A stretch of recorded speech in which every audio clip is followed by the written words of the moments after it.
Hi hello നമസ്കാരം കൂട്ടുകാരെ. അപ്പോ നമ്മൾ ഇന്നത്തെ ഈ വീഡിയോ എന്ന് പറഞ്ഞു കഴിഞ്ഞാൽ ആദ്യം തന്നെ ഗണപതി മിത്താണെന്ന് പറഞ്ഞവർക്ക് 1000 നന്ദിയും കടപ്പാടും അർപ്പിച്ചുകൊണ്ട് തുടങ്ങട്ടെ. ഗണേശ ചതുർത്ഥി എന്ന് പറയുന്ന നമ്മൾ ആഘോഷിക്കുന്ന ഈ ഗണപതി ഉത്സവം, ഗണേശോത്സവം എന്ന് പറഞ്ഞ് നമ്മൾ ആഘോഷിക്കുന്നതിന്റെ ചരിത്രത്തെക്കുറിച്ച് നമുക്ക് മിക്കവാറും ആൾക്കാർക്ക് ഇതിനെക്കുറിച്ചിട്ട് വലിയ ഗ്രാഹ്യമില്ല എന്നുള്ളതാണ് എനിക്ക് മനസ്സിലാക്കാൻ കഴിഞ്ഞത്. കാരണം കഴിഞ്ഞ ദിവസം നമ്മൾ തന്നെ ഒരു പരിപാടിയുടെ വീഡിയോ അപ്ലോഡ് ചെയ്തിരുന്നു.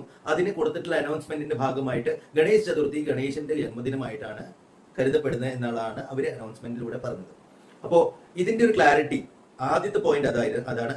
രണ്ടാമത്തെ പോയിന്റ് എന്താന്ന് വെച്ചാൽ ഗണേശ് ചതുർത്ഥിയുടെ ചരിത്രം എങ്ങനെയാണ്, നമ്മൾ എങ്ങനെയാണ് ഗണേശ് ചതുർത്ഥി ഇങ്ങനെ പബ്ലിക് ഫെസ്റ്റിവൽ ആയിട്ട് സെലിബ്രേറ്റ് ചെയ്യാൻ തുടങ്ങിയത്, അതിനു മുമ്പേ ഗണേശ് ചതുർത്ഥി എങ്ങനെയാണ് സെലിബ്രേറ്റ് ചെയ്യപ്പെട്ടിരുന്നത്, ആ സെലിബ്രേഷൻ എന്തുകൊണ്ട് നിർത്തലാക്കേണ്ടി വന്നു, വളരെ പ്രൈവറ്റ് ആയിട്ട് ചില വീടുകളിൽ മാത്രം നടത്തി വരുന്ന ഒരു ചെറിയ കുഞ്ഞു പരിപാടിയായിട്ട് നീങ്ങി. പിന്നെ നമ്മൾ അറിയേണ്ടത് ഈ ഗണേശ ചതുർത്ഥി ഗണേശ നിബഞ്ജനം ചെയ്യുന്നു ഒരു രീതിയുണ്ട്. ആ രീതിയെ കുറിച്ചിട്ട് നമ്മൾ അറിഞ്ഞിരിക്കേണ്ടത് അത്യാവശ്യമാണ്. കാരണം കാലഘട്ടത്തിൽ നമ്മൾ അറിയാണ്ട് പോയ കുറെ കാര്യങ്ങൾ ഇതിൽ ഒളിഞ്ഞു കിടക്കുന്നുണ്ട്. അതുകൊണ്ട് സുഹൃത്തുക്കളെ, നിങ്ങൾ ഈ വീഡിയോ അവസാനം വരെ കാണണമെന്ന് വിനീതമായി അഭ്യർത്ഥിക്കുകയാണ്. അപ്പൊ ഈ വീഡിയോയിൽ നമ്മൾ ആദ്യം തന്നെ തുടങ്ങാൻ പോകുന്നത് എവിടുന്നാണ് ഗണേശോത്സവം തുടങ്ങിയത്. അപ്പൊ ഗണേശോത്സവം തുടങ്ങിയത് വളരെ കാലങ്ങൾക്ക് മുമ്പെയാണ്.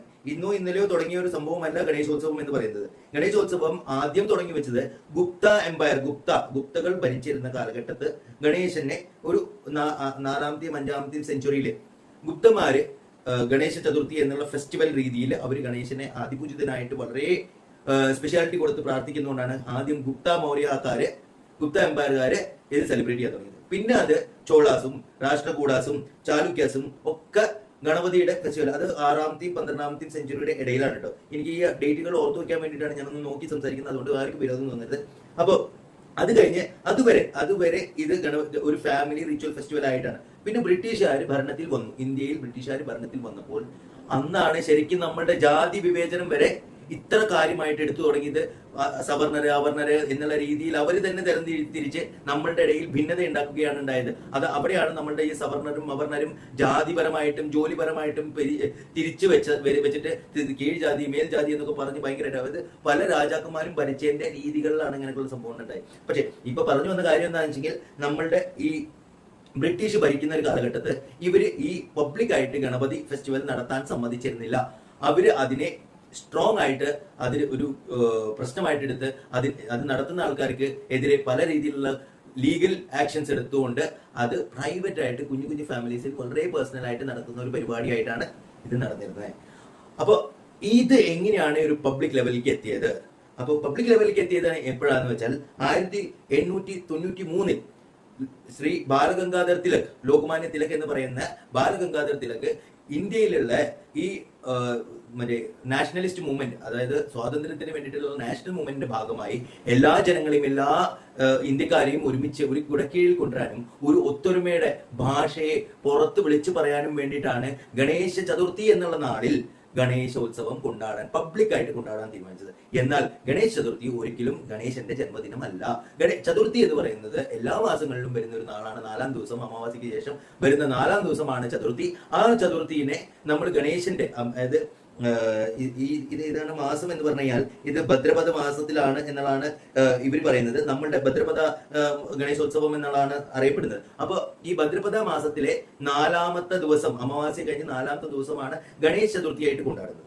എന്നാൽ അത് ഗണേശന്റെ ജന്മദിനമല്ല. പലർക്കും ഈ ഒരു തെറ്റിദ്ധാരണയുണ്ട്. ഗണേശന്റെ ജന്മദിനം എന്ന് പറയുന്നത് ഗണേശ ജയന്തിയാണ്. അത് ഇപ്പോഴൊന്നുമല്ല നടക്കുന്നത്. അതിനാണ് പല സംസ്ഥാനങ്ങളിലും നിങ്ങൾ ശ്രദ്ധിച്ചറിയാൻ പറ്റും, ഈ പ്രൈവറ്റ് ആയിട്ട് നടക്കുന്ന ഗണേശ ഫെസ്റ്റിവൽ, അത് ഓരോരോ വീടുകളിൽ നടക്കുന്ന അതിന് മാഗി ഗണപതി ഫെസ്റ്റിവൽ എന്നാ പറയാ. അത് ഗണേശന്റെ ജന്മദിനം കൊണ്ടാടാൻ വേണ്ടിയിട്ട് മാഗി ഗണപതി ഫെസ്റ്റിവൽ അത് നടക്കുന്നത് എപ്പോഴാന്ന് വെച്ചാൽ, അതിനെക്കുറിച്ച് നല്ലൊരു സ്റ്റഡി കഴിഞ്ഞിട്ടാണ് ഞാൻ ഈ പറയുന്നത്.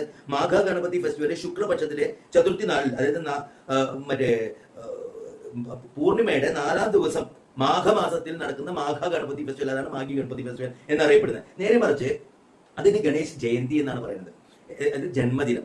എന്നാൽ ഇതിനെ ഗണേശ് ചതുർത്ഥി എന്ന്, ഇത് ലോകമാന്യ തിലക് ജനങ്ങളെ കൂട്ടിയോജിപ്പിക്കാൻ വേണ്ടി ഒരു ചതുർത്ഥി ദിവസം തെരഞ്ഞെടുത്ത് അത് ജനങ്ങളിലേക്ക് എത്തിച്ചു. അത് പൂനെയിൽ വെച്ചിട്ടാണ് ആദ്യം നടന്നത് ഗണേശ ചതുർത്ഥി ഫെസ്റ്റിവൽ, അല്ലെങ്കിൽ ഗണേശോത്സവ ഫെസ്റ്റിവൽ. പബ്ലിക്കായിട്ട്, പ്രൈവറ്റ് ആയിട്ട് മാഘ ഗണപതി ഫെസ്റ്റിവൽ അപ്പോഴും നടക്കുന്നുണ്ട്. പക്ഷെ പബ്ലിക്കായിട്ട് നടന്നത് ഇപ്പോൾ ഈ സമയങ്ങളിലാണ് എന്നുള്ളതാണ്, ഈ ദിവസത്തിലാണ് എന്നുള്ളതാണ് ഇത് ഗണേശ ചതുർത്ഥിയായിട്ട് വളരെ ആഘോഷത്തോടെ ജനങ്ങൾ ഇതിനെ ഏറ്റെടുത്തത്.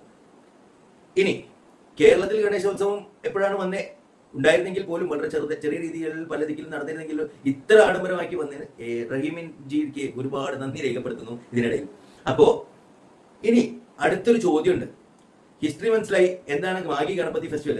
ഈ ഗണേശോത്സവം നടത്തുമ്പോൾ നമ്മൾ ഗണപതിനെ കൊണ്ടുവരുന്നു അല്ലെ, ഗണപതിനെ നമ്മുടെ വീട്ടിലേക്ക് കൊണ്ടുവരുന്നു, പിന്നെ അതിനെ കൊണ്ടുപോയി നിമഞ്ജനം ചെയ്യുന്നു. ഇതിനൊരു ചിട്ടാക്രമങ്ങളുണ്ട്. അതെങ്ങനെയാണെന്ന് നിങ്ങൾക്കറിയോ? അത് അറിയാത്തവർക്കായിട്ട് പറഞ്ഞു തരാം.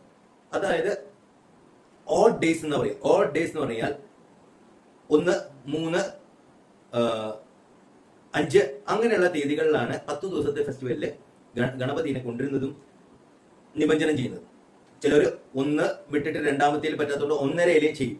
അപ്പൊ തലേ ദിവസം കൊണ്ടുവരും, പിറ്റേ ദിവസം, അതായത് 1.5 ദിവസം എന്ന് പറയുന്നത് തലേ ദിവസം കൊണ്ടുവരുമ്പോൾ തന്നെ ഉച്ചയാവും. പിന്നെ പിറ്റേ ദിവസം ഉച്ചയോട് കൂടിയിട്ട്, അതായത് ഒരു ദിവസം ആണ് ശരിക്ക്, പക്ഷെ അത് 1.5 ദിവസമായിട്ടാണ് കണക്കൂട്ടുന്നത്. എന്നാൽ ഒരു ദിവസം, 3 ദിവസം, 5 ദിവസം, 7 ദിവസം എന്നുള്ള ക്രമേണയാണ് ഗണപതി ഫെസ്റ്റിവലിന്റെ ഗണേശനെ നിമഞ്ജനം ചെയ്യുന്ന രീതികൾ. ഇനി പല ദിക്കിലും നമ്മൾ കാണുന്നത് ഒരുപാട് വലിയ ഗണപതിനെ മേടിച്ച്, പ്ലാസ്റ്റർ ഓഫ് പാരീസിന്റെ ഗണപതിനെ മേടിച്ച് ഇത് നിമഞ്ജനം ചെയ്യാൻ കൊണ്ടുപോകുമ്പോൾ ഗണപതി ഒന്നില്ലെങ്കിൽ പൊങ്ങിക്കിടക്കും.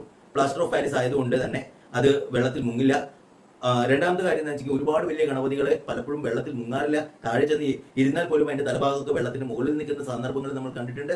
അങ്ങനെ നിരവധി സ്ഥലങ്ങളിൽ ഗണപതിനെ വളരെ ഒരു റെസ്പെക്റ്റോട് കൂടി ചെയ്യുന്നതിന് പകരം ഇറസ്പെക്ട്ഫുള്ളി അതിനെ നിബന്ധന ചെയ്യുന്ന രീതികൾ നമ്മൾ കാണാറുണ്ട്. പലപ്പോഴും വീഡിയോകളിലും നമ്മൾ കണ്ടിട്ടുണ്ട്. ആ രീതികൾ നിങ്ങൾ ആവർത്തിക്കരുത്. പ്ലാസ്റ്റർ ഓഫ് പാരീസിന്റെ ഗണേശനല്ല മിക്കവാറും ഇത് പറഞ്ഞിരിക്കുന്നത്, ഇങ്ങനെ നിബന്ധനം ചെയ്യാൻ പറഞ്ഞിരിക്കുന്നത്. ഗണപതി നിങ്ങൾ ഭംഗിക്ക് വെക്കുന്ന ഗണപതിയെ നിങ്ങൾ വേറെ വാങ്ങിച്ച് വലിയ ഗണപതിനെ വെച്ചോളൂ. എന്നാൽ നിബന്ധനം ചെയ്യാൻ കൊണ്ടുപോകുമ്പോൾ എല്ലാവരും നമ്മുടെ പ്രകൃതിയെയും കൂടി,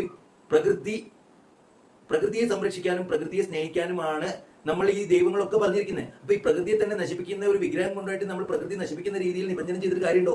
അപ്പൊ എന്ത് ചെയ്യണം?